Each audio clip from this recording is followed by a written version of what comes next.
Chapter 11. I went straight to my desk and pushed all the junk the DHS had dumped on it onto the floor. My laptop was underneath. I was going to start by watching all the videos Darius had made. The networks never showed every minute of them. All they cared about were the juicy parts, the parts where Darius said stuff they could turn into sound bites. I wanted to see each video in its entirety. Maybe there was something I could use to prove Darius was innocent. Out of habit, I first clicked the bookmark to see the status of my West Point application. It took forever to apply for the United States Military Academy. You started halfway through your junior year. Testing, questionnaires, summer leadership seminar, candidate fitness assessment, nomination applications, transcripts, all that had to be done before you could officially apply.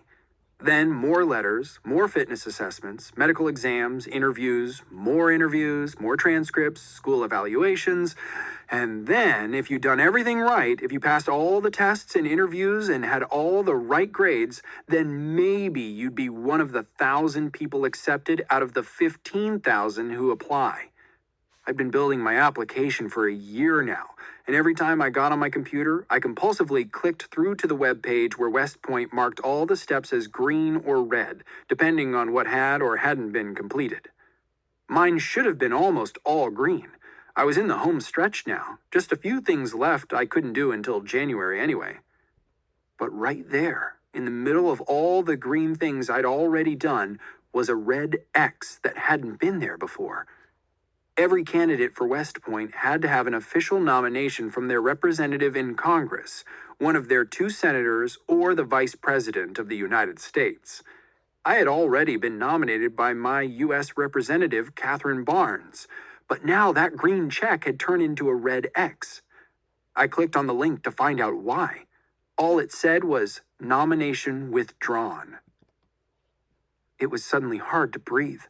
I got up and paced my room, my arms shaking, my eyes unable to focus on anything.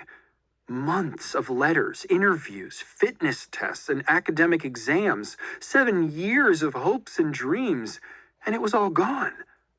Darius goes on TV claiming responsibility for the attack on a U.S. embassy, and my nomination letter to West Point is withdrawn.